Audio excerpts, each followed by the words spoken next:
at the International Union Against TB and Lung Disease, also known as the Union, and I'd like to welcome you to this official press conference that I hope will set the tone for the coming week ahead of us. The Union is the custodian of the 51st Union Conference on Lung Health taking place this week.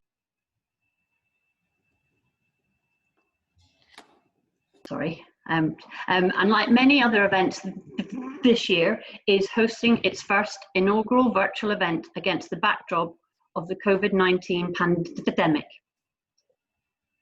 The Union World Conference most certainly takes on extra significance this week, and I think the programme that has been organised this week truly reflects the intersection between lung health and COVID-19.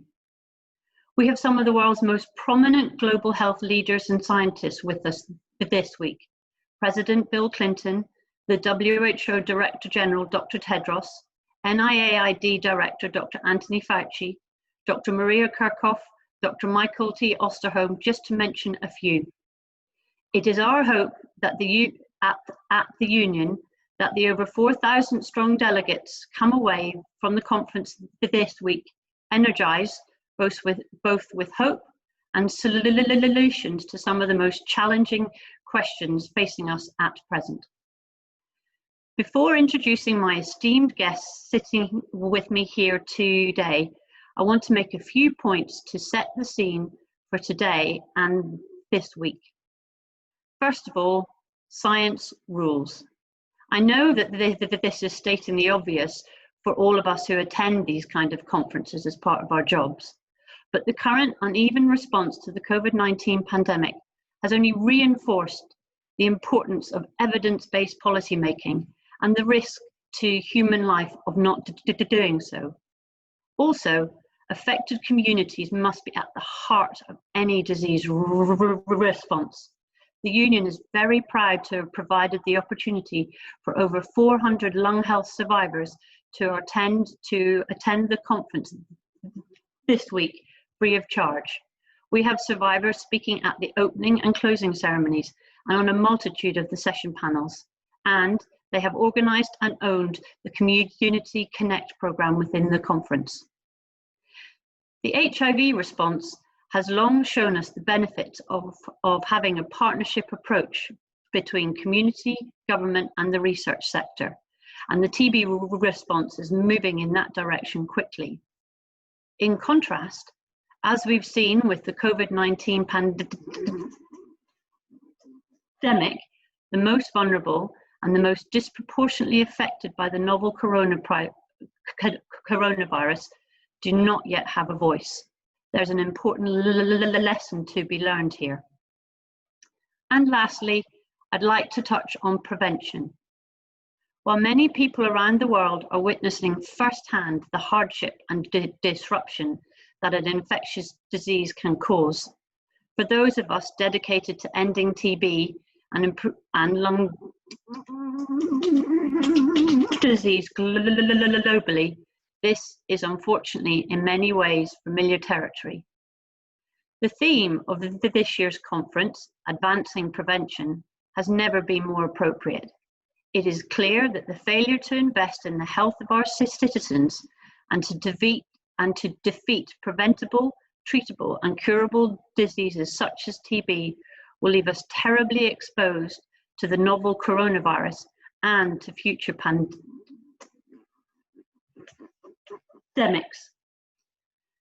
Before introducing my esteemed guests sitting here with me today, let me run through some of the housekeeping. In today's press conference, we'd like to give you the opportunity to hear from some of the speakers who will address the opening ceremony today, immediately after this press conference ends. This live press conference is being recorded and will be available on the conference YouTube page shortly after it is ended. And today we will be hearing some brief remarks from all of our speakers. Then I will open it up for questions from our media representatives attending today. To ask a question, please send it via the question and answer function at the base of your screen, and please indicate your media outlet and if there's anyone in particular you would like to direct the question to. I will then direct the question to the nominated panelist. If you want to ask a question verbally, please indicate that in the question and answer box so that we can turn on your microphone. And please keep your question brief. Okay, with that, let's begin. Our first speaker today is Dr. Minghui, the WHO Assistant Director General for Universal Health Coverage, Communicable and Non-Communicable Diseases. Ren will reflect briefly on some of the key themes we saw emerge this week with the release of the WHO's 2020 Global TB report and the impact of COVID-19 on the broader TB response. Ren, please go ahead. Thank you, Grania. Thank you very much for the introduction. Let me start with my congratulations to the Union for the themes chosen for the conference this year, that is advancing prevention. Prevention remains the cornerstone for the response to COVID-19 pandemic and also for all the strategies to end global health threat, including the threats of major communicable and non-communicable conditions. With release of Global TB report last week, WHO stressed again the continued importance of tuberculosis, with 10 million people developing disease and 1.4 million dying from it every year. Over the last few years, the number of the people with TB and the deaths has been declining, but not fast enough to achieve our TB elimination targets. The WHO report also signals the importance, advance, and reasons for hope. The number of the people treated for TB has grown since the UN high-level meeting in 2018, with over 15 million people treated by year of 2019. TB prevention treatment coverage reached 4 million in 2019 alone. In research and development, new technologies are entering and advancing through the pipeline for diagnosis, treatment, and vaccines. This year, WHO also launched its global strategy for TB research and innovation to strengthen commitment and action towards progressing science. Further progress towards ending TB depends on action across different sectors. This is why implementation of WHO's multi-sector accountability framework on TB has been crucial, supported by high-level leaderships in several high TB burden countries, including India, Indonesia, Pakistan, Philippines, and the Russia Federation and Vietnam. In all, 86 countries has reported having a national multi-sectoral accountability mechanism in place. There is clear evidence that in countries with the biggest burdens of TB and elsewhere, measures taken to limit local COVID-19 epidemics has impacted access to TB services, reducing the number of people with TB presenting for care. In 2020 alone, WHO modeling estimates that the reduction in case notification could lead to a dramatic increase of up to 400,000 additional TB deaths. In line with WHO guidance, the country has taken measures to mitigate the impacts of COVID-19 on essential TB services, including the strengthening infection control measures. A total of 108 countries, including 21 countries with a high TB burden, has expanded the use of digital technologies for remote advice and support.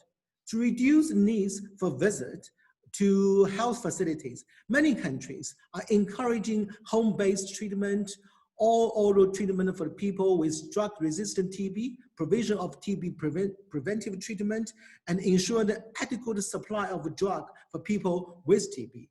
These measures has enabled continuity of essential TB services.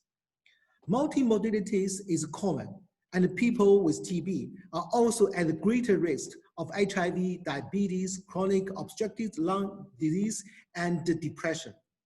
Risk factors For non-communicable diseases, there are also some of the most familiar risk factors for TB, including the use of tobacco, alcohol, undernutrition, environmental exposure to silica dust, and indoor air pollution.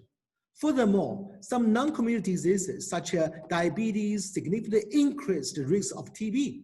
So all our progress is at risk if we don't step up a unified response. We need to mobilize affected community, frontline health workers, technical experts, researchers, health care leaders, and media personalities to join forces, speak with one voice, and help people worldwide to overcome untold suffering and avoidable deaths caused by TB every day. The world needs to focus on more integrated and synergized planning to address the common risk factor of TB and the common comorbidities, and to deliver people-centered care. An integrated response, particularly through the investing in primary health care and community services, advance universal coverage by increasing the efficiency and effectiveness of service delivery. These efforts need to be intensified at this intersection between COVID-19 and lung health. We should all work together to identify opportunities for converting this situation to our benefit that could help advance the scale up of new tools of TB prevention and care towards universal health coverage. We must build back better health and community systems that will be robust enough to survive further the health and economic stress. With that, thank you very much, Grania. Thank you, Ren. Our next speaker is Dr. Shannon Hader, the Deputy Executive Director of UNAIDS. Shannon will talk to some key points around HIV and TB co-infection, prevention efforts, and the impact of COVID-19. Over to you, Shannon. Great, thank you so much. And just thank you to the union for this collaboration, for allowing us to be partners and part of this event. Big congratulations, echoing Ren, to the conference for choosing prevention as a theme. You know, why does UNAIDS care about TB?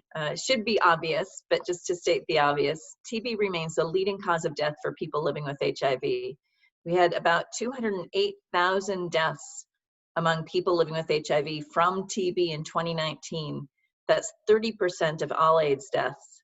Now, the good news is this is down. This is down from over 570,000 deaths in 2010. TB used to cause nearly half of all AIDS-related deaths. And in terms of progress since 2010, reaching targets and commitments, that's a 63% reduction in deaths from TB since 2010. So we are on track to achieve the 2016 UN high-level meeting political declaration targets on AIDS of a 75% reduction in TB deaths among people living with HIV by 2020.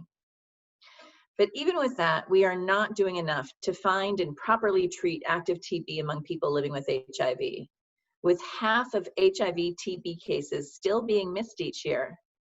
And we've really only started to do enough to prevent TB among people living with HIV, which again, timely theme this year, particularly with the new WHO report that came out last week showing where we're getting to.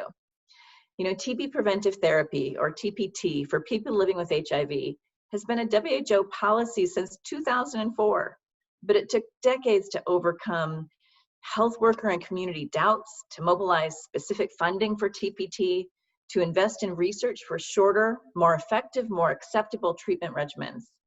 And now, finally, we've seen progress, reaching 5.3 million people living with HIV over the past 2 years, which is 88% of the 2018 UN high-level meeting targets of 6 million people with HIV on TPT by 2020.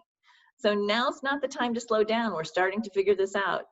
And I think, as many might be aware, in HIV and HIV-TB, when we start to reach our targets, we realize we need bolder and bigger targets for the future. But of course, these data were collected before the impact of COVID-19. Early studies suggest that people living with HIV and people with TB who are infected with COVID-19 are more likely to die of COVID-19 than the general population. And this probably reflects multiple intersections of risk that overlap. You know, homes and built environments that make transmission more likely, jobs and transport situation that create more exposures, comorbidities, as Ren mentioned, from age to diabetes to lung disease or lung damage that make COVID worse.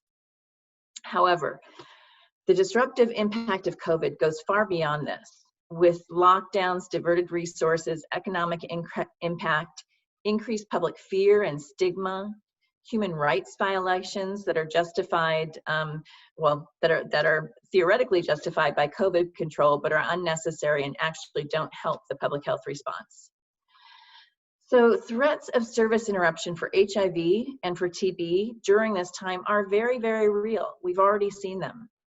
Modeling that UNAIDS and WHO did projects that a 6-month interruption of HIV treatment alone in sub-Saharan Africa could lead to massive losses of lives, 500,000 additional deaths this year alone, bringing us back to 2008 death levels.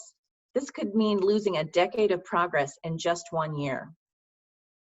However, fortunately, from our monthly monitoring of program services, we're not seeing that. We've seen some fairly stable rates of HIV treatment, not by accident, but due to agility, due to that partnership that you mentioned, due to resourcefulness and community leadership.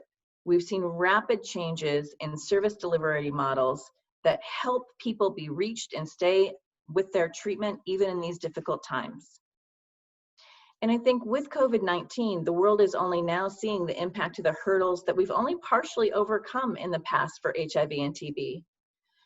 And because of the failure to invest in these adequately before COVID, we're now seeing the challenges.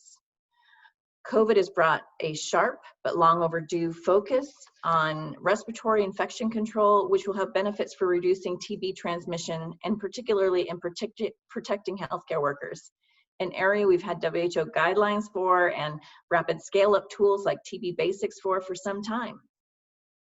COVID has also seen a massive scale-up and innovation in contact tracing and real-time daily data collection, reporting, use of that granular data to target interventions, things that we have been advocating for in the TB and HIV world for years, but without sufficient political commitment and financing to take them to scale before now. This is undoubtedly in part why the rollout of TB preventive therapy to children in TB affected households has gone much more slowly than we would like to see. And only now do we hear more leaders talking about the challenges of the built environment to prevention, crowded spaces, lack of light and ventilation, changes to cough hygiene, things that the TB community has known since early in the last century. So I challenge all of us not to lose momentum during this challenging COVID time, but instead to team up and shout loudly, now more than ever, for aggressive investment in these colliding epidemics, in preventive therapy, infection control and health worker safety, scaled, modern contact tracing, built environments, and the social and economic supports people need. To do that successfully, we need communities, community-led organizations of people affected, by people affected, working for people affected. Community-led organizations at the governance and policy levels, also providing services, also being the watchdogs to verify that what's been promised is actually being delivered. And to do this, they need to be directly financed and fully equipped. So overcoming COVID-19, TB, HIV, and future pandemics requires global solidarity. Together, we must deliver combination prevention and treatment and vaccines to all, true and equal access that prioritizes those who need it most. Thank you. Back over to you. Thank you, Shannon. Our next speaker is Divya Sojan. Divya is a TB survivor and currently a practicing nurse based in New Delhi in India. And I understand has had some frontline experience in also dealing with COVID-19. Divya is here today to tell us her story. Please go ahead, Divya. Thank you, Ms. Grania. Good afternoon to one and all. For 2020, as we are celebrating the Nurses Year, the International Council of Nurses has chosen the theme, Nurses, a Voice to Lead, Nursing the World to Health. I'm delighted to be the voice of the nurses across the globe who had TB or are at the risk of having TB as an occupational hazard. More than 25% of the world TB patients are from India, and 2 deaths occur every 5 minutes, out of which how many would have been a nurse or a doctor? In spite of COVID-19, India is running the third phase of TB elimination, where Kerala is the first state in India to launch it this month. Being a recipient of care from Kerala, I know how the state has set standards, not just with brains, but a lot more with their hearts. TB and COVID transmission is a challenge among healthcare workers. COVID has actually thrown light into the hardships what healthcare workers daily go in and out. The fear of getting infected and spreading infection to our family always lies deep in our minds when we are taking care of patients with contagious diseases. What we teach a TB patient is you should take rest, have adequate and frequent meals, and that is a part always as a healthcare provider, we compromise even if we are taking TB treatment. It was not at all easy for me to work when I was taking my MDR treatment. We know the disease TB, but hardly people know how to handle a person battling with TB when it is a colleague also. There is a lot of stigma and discrimination that is still existing among healthcare professionals with regard to TB in India. Mental health is often ignored. Being a TB survivor helped me to provide information, support many TB patients and their families, not with just bookish knowledge, but my own personal experience, what I have gone through. So we need to have vaccinations and periodic checkups as preventive measures, and better leave rules for healthcare provider when they are on TB treatment, because it is very essential for a healthcare professional to have leave when we are sick. So when I'm not able to take care of myself when I'm sick, how am I going to take care of somebody who is sick? So the WHO highlighted that nurses are the forefront in fighting the pandemics and epidemics. Without the healthcare providers, we can't win the battle against this outbreak, and the world is not going to achieve the sustainable development goals. So each healthcare provider need to be safeguarded, because we are safeguarding the public health. Thank you. Thank you. And over to Ms. Grania. Thank you for sharing your personal reflections, Divya, and thank you also for all your work in providing care. I'd now like to introduce Claire Forlani as our next speaker. Claire is a film and TV actor, and last year graciously accepted the role to become the union's TB ambassador. Claire spent a lot of time with the TB survivor community last year while attending the 50th Union World Conference in Hyderabad. And I know she is passionate about the role that community should play in the TB response, and would like to say a few words about that. Claire, over to you. Good afternoon. I am honoured to be here today and to speak with these distinguished guests and all of the committed people here who are trying to make a difference in the tuberculosis epidemic in these very testing and trying times. It's been a year since I was in Hyderabad at last year's conference, spending time with the people who have survived TB and who continue to raise awareness of the disease. These people are extraordinary. They are inspiring, and their ability to educate us is integral to bringing an end to this debilitating and this horrific disease. Hyderabad opened my eyes in so many ways. Speaking with the TB survivors from around the world taught me that, in fact, to end any kind of epidemic, you need community to be upfront and center of the response. 12 months later, in the middle of this COVID-19 pandemic, I believe this to be truer than ever. This horrific pandemic is disproportionately affecting the poor and the vulnerable. Those people living with pre-existing conditions, those people living with chronic diseases such as diabetes and hypertension, migrant laborers, people working on the front line who just cannot afford not to work. And yet the voices of these communities have been largely stifled, and in many countries across the globe, totally silenced. This has to change.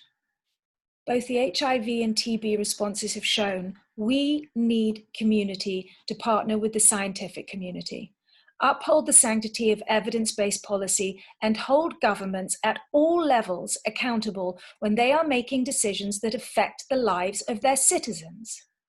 Contact tracing and testing are not new. They are, in fact, a key part of the TB playbook. If the people we vote for are not getting the tracing and testing right, we need those most affected to be at the table and to call the decision makers out. And going forward, we are convinced in the TB community that if we are to deliver safe and equitable vaccines, we have to insist that the community is part of the equation, both in their oversight, but also in the delivery around the world. Today, TB, as you've heard, doesn't yet have an effective vaccine, but it is preventable, treatable, and curable. And yet for years and years now, this disease has been needlessly killing 4,000 people every day. That's right. 1.5 million people die each year from TB, but governments aren't listening. This doesn't seem to be headline worthy. And TB epidemic deserves headlines. Maybe the COVID-19 pandemic will deliver the most urgent one. Government, invest in the health of all of your citizens. We can only hope and pray that this reverberates. Thank you, and enjoy the World Union Conference. Thank you, Claire. We now move to the more scientific section of the press conference with two very different studies that I think encapsulate the essence of the lung health and COVID-19 intersection that we'll be hearing a lot about in this coming week and in the conference. I remind the media that the embargo on both of these abstracts lifts today in this press conference, ahead of them being presented in the conference later this week. As Ren mentioned earlier, the impact of COVID-19 has seen a significant shift towards the digital delivery of healthcare services. We will now hear about how this is actually happening on the ground in Uganda. Our next speaker, Dr. Enock Kizito, is the MDR-TB advisor with the USAID Defeat TB project in Uganda. Over to you, Enock. Okay, thank you, Grania, and welcome everyone. Thanks for the kind introductions. Greetings from USAID Defeat TB, Uganda, East Africa, and Africa. I'm here to share with us an approach that is geared towards bridging the gap between a lockdown in the face of a pandemic TB in Uganda. Like we all know, the pandemic ravaged the world and Uganda was not spared. So in March this year, the country was in total lockdown. What this meant was that patients could not travel to healthcare facilities and vice versa for their treatment. That meant that for all our patients who have MDR-TB in Uganda, we have what we call a mixed model of care. In this model, patients are admitted for a short duration and then allowed back home to continue with their daily observed treatment from a nearby follow-up facility. They do this for 30 days. And once in a month, they come back to the main hospital, what we call treatment initiation sites, to receive expert review, check on progress. Do they have any adverse events? How are they progressing on treatment? This was never going to be possible in the face of lockdown. So we went out to explore what can be done to mitigate these effects. So the USAID Defeat TB with the National TB and Leprosy Program set out a virtual interface program where healthcare workers from the 17 MDR-TB treatment initiation sites were brought in to demystify whatever the myths about COVID and to give the facts about COVID so that they're equipped and to face the pandemic. In this, we also gave out personal protective equipment to these frontline healthcare workers to make sure that in the course of the delivering their care, they do not contract the disease instead.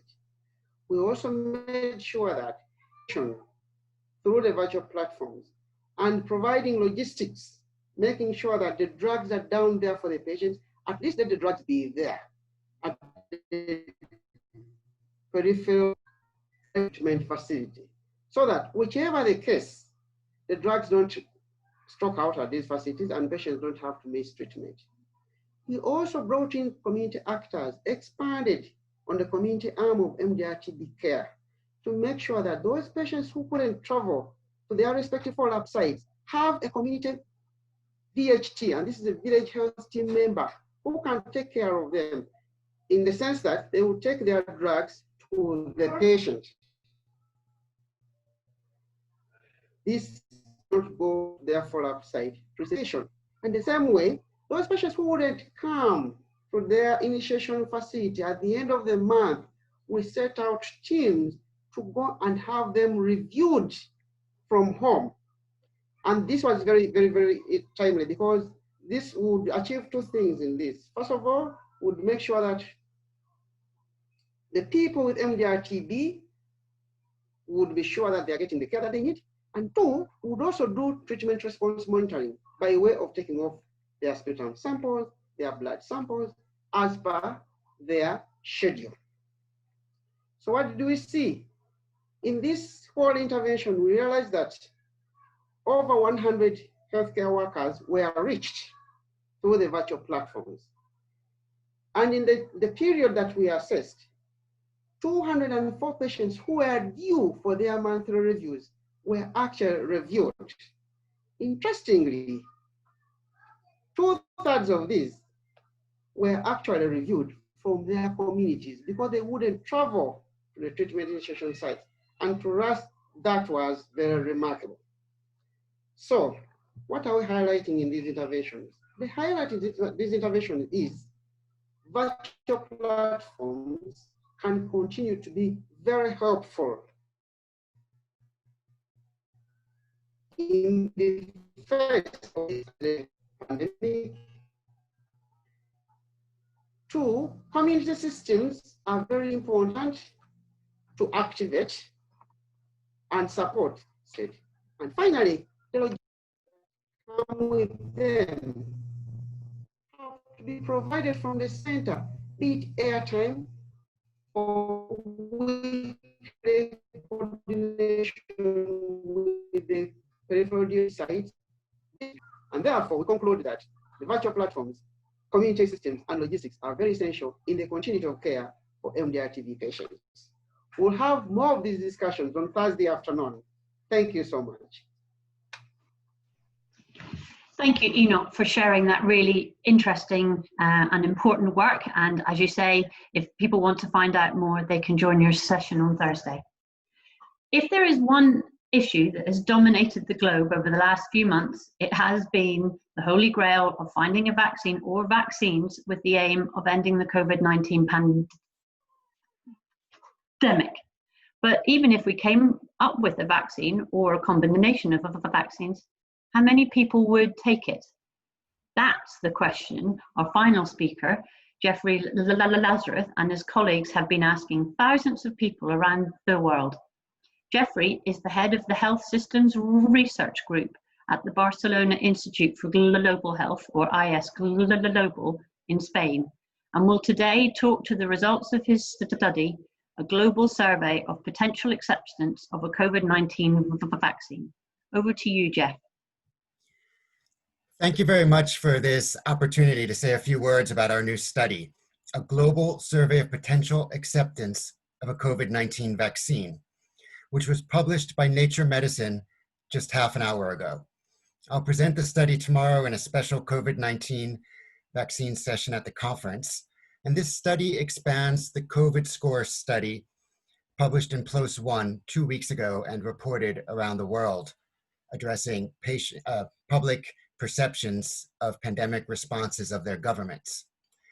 So although most people are likely to accept a future vaccine against COVID-19 if one is proven safe and efficacious, the hesitancy of those who refuse vaccination could stall global efforts to achieve community immunity and ultimately end the pandemic.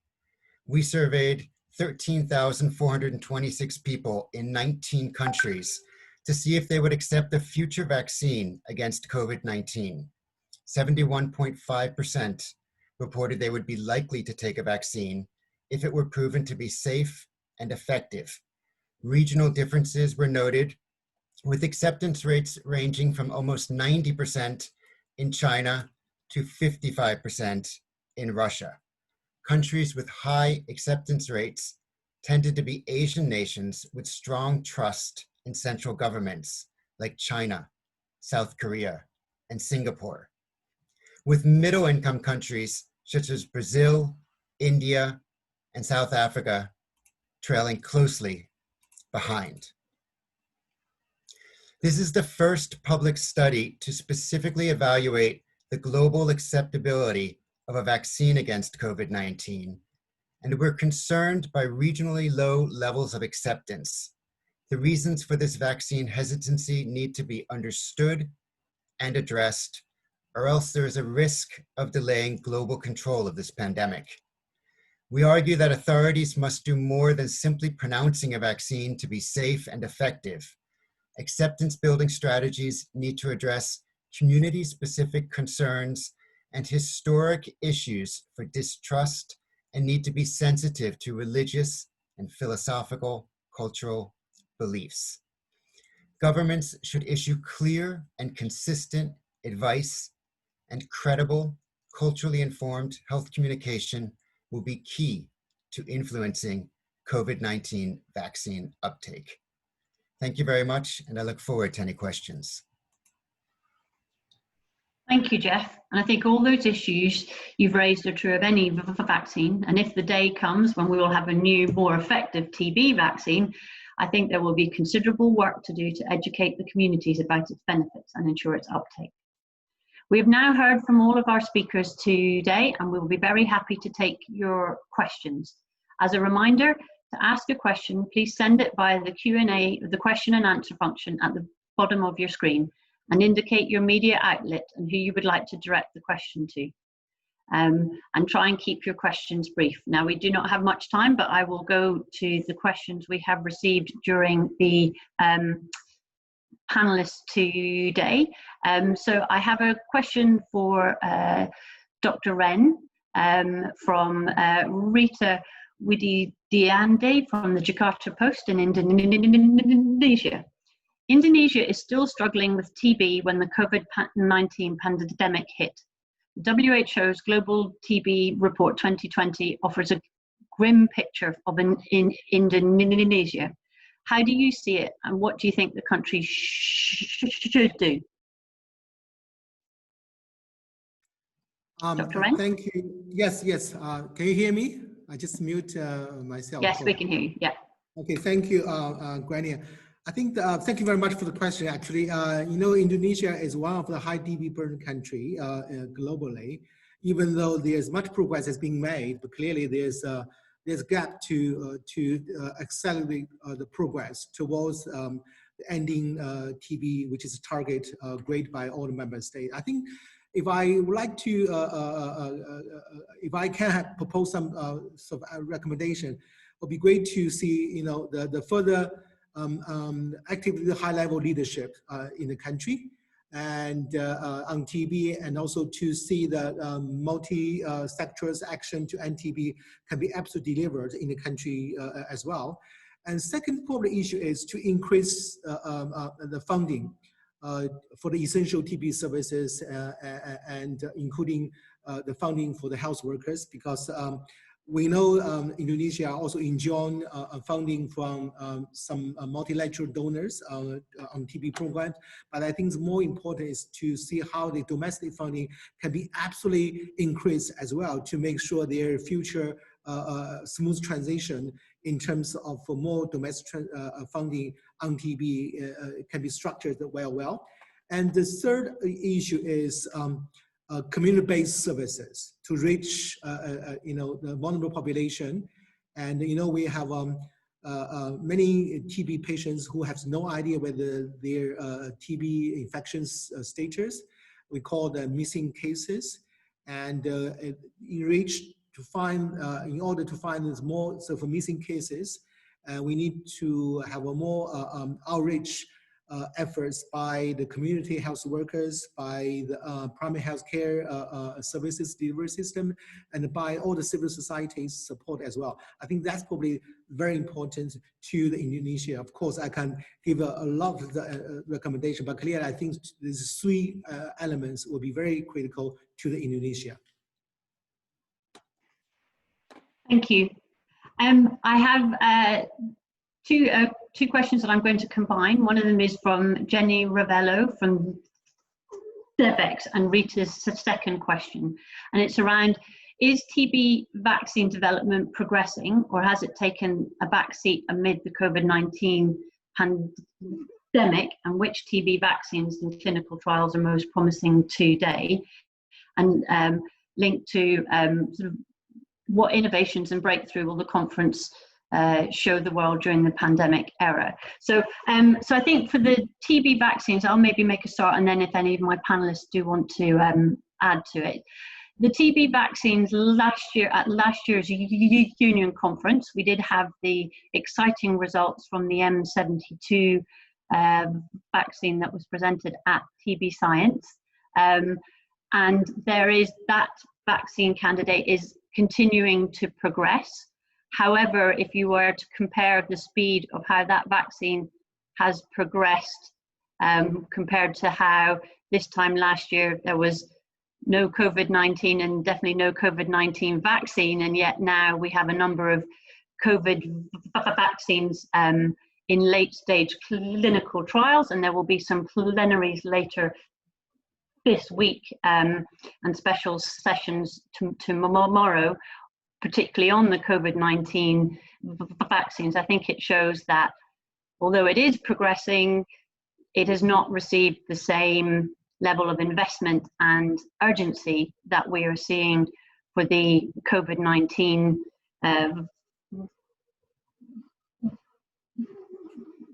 vaccines. And I think this is what we hope to show in the conference in this week is that we do need, TB may have been around for a very long time, but it requires the same, and to pick up the point that Claire made, it requires the same urgency, and in fact we're long overdue that urgency and focus on progressing the innovations to truly end TB and ensuring that we are using the tools we have now, as Shannon said, like TB preventative therapy in people living with HIV and infection prevention control to protect our healthcare workers so that they do not get TB or any of the other infectious respiratory diseases there.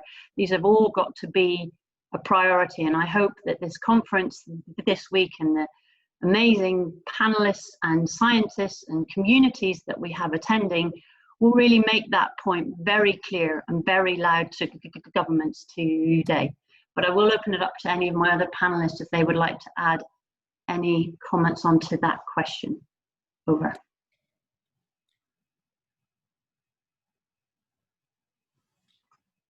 Okay, I will then move to the next question. This is a question for Jeff from Ina at Conversation Africa. Your sample size looked low. How applicable are they if you surveyed, how applicable are your results if you surveyed 600 people in a country of 57 million? And how should we report this to our readers? Jeff.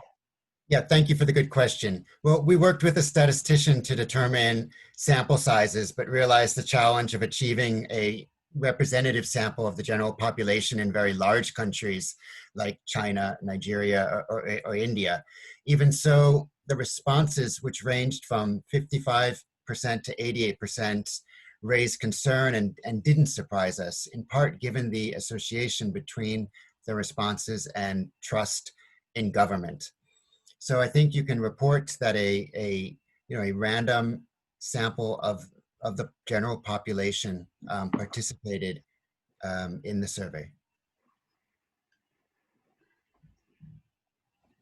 Great, thank you. And in fact, I have another question for you, Jeff, is given that there's been an anti-vaccine campaign even before COVID-19, is it currently a reflection on how some governments are trying to fast-track vaccine development for political gains? Don't you think that it is important for politicians to not sidestep evidence-based science to gain the confidence of the people in a safe and effective COVID vaccine? And that question has come from the Citizens News Service in India. Thank you. Well, of course, they should not sidestep evidence. That would only fuel the anti-vaccine movement. And we realize how much misinformation has been going around about other vaccines and now about the COVID-19 vaccine. And that hasn't always been easy to address, given that some governments have talked about expediting the vaccine, including giving specific dates when it might be approved, one of which is in a couple or less than a couple of weeks. So we know that that won't happen. Processes, though, can be fast-tracked in terms of reviewing a COVID-19 vaccine before other drugs or vaccines that might be in the queue at a regulatory agency. But urgent attention is really needed to address the vaccine groups and explain what expedited review might mean as compared to skipping steps. No steps in developing a vaccine can be skipped. Otherwise, they should not and would not, I believe, ultimately be given regulatory approval.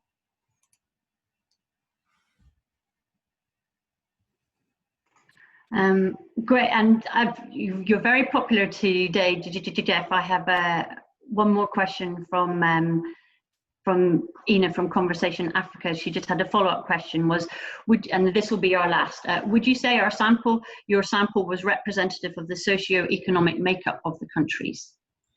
Yes, of that I am quite sure. We specifically waited with the statistician and the organizations that polled to make sure that there was a representative sample in terms of gender, in terms of age, in terms of education, and in terms of socioeconomic status. That said, it can be, again, challenging in some countries to reach the most marginalized populations, those who may not have a computer, may not have a phone, don't have email, don't have an address, etc. But in terms of the general population, it was quite certain representative. Thank you very much. Now, I'm afraid to say that's all we have time for. And I would like to thank everyone. I would like to thank all of our panelists for joining us and for the media today. For those of you who have questions that we may not have been able to address in this press conference or other follow-up items, please approach Michael Kessler from the union's comms team if you would like to follow up with any of our speakers. But I would now like to thank everyone for attending today, and that I hope you all have a very interesting and productive union conference, and that we look forward to seeing you virtually in the opening ceremony that starts in 10 minutes time. So thank you very much, everybody, and have a great conference. Thank you so much, Grania. Thanks, everybody. Good to see you. Thank you very much. Thank you. Thank you, joined us. Thanks, everybody.